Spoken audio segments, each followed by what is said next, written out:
Patuloy ang pagsisikap ng pamahalaan na makabuo ng mga dekalidad na trabaho para sa mga Pilipino. Sinabi yan ng NEDA sa harap ng pagtaas ng employment rate ng bansa nitong Setyembre kumpara noong nakaraang taon sa kaparehong panahon.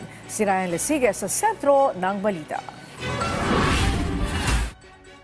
Patuloy ang pagganda ng employment situation sa Pilipinas. Sa pinakahuling datos ng PSA na itala ang 95.5% na employment rate sa bansa para sa buwan ng Setyembre. Mas mataas ito kung ikukumpara sa 95.0% na naitala sa kaparehong buwan ng 2022. Inaasahan din na mas gaganda pa ang sitwasyon ng employment rate sa bansa hanggang sa katapusan ng taon dahil sa tinatawag na seasonal jobs. Kabilang sa inaasahang magpapataas sa employment rate ang retail, trade sector at services. May mga nakikita tayo na mga increases na, no? Although konti pa lang naman. Dito sa month ng October, November, December, normally doon talaga pumapalo. Bahagya ring bumaba ang unemployment rate sa bansa o bilang ng walang trabaho. Nitong buwan ng Setyembre, naitala sa 4.5% o katumbas ng 2.6 milyon na tao. Mas mababa ito sa 5.0% o katumbas sa 2.50 milyon na tao na naitala noong 2022.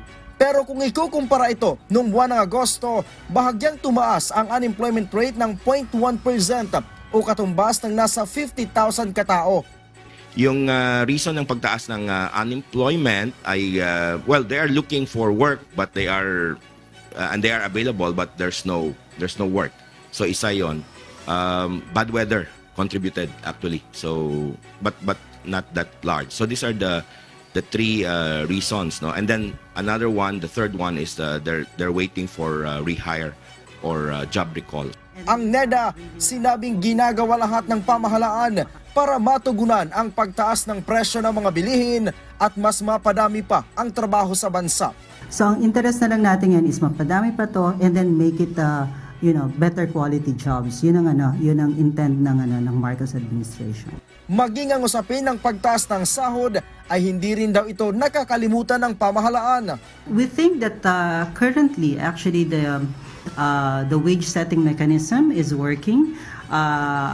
Kanina ni-report ni Sec Laguesma that 11 actually of the regional wage boards have already issued yung mga wage increases, and all of these were decided by consensus. So ibig sabihin hindi nagkaroon ng mga matitinding yung gano'n. So naging maayos yung usapan.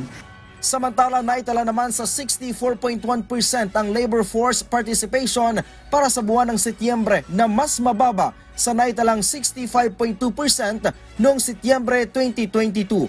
Isinagawa ang survey sa mahigit 11,000 bahay sa buong bansa. Ryan Lesigas para sa Bayan.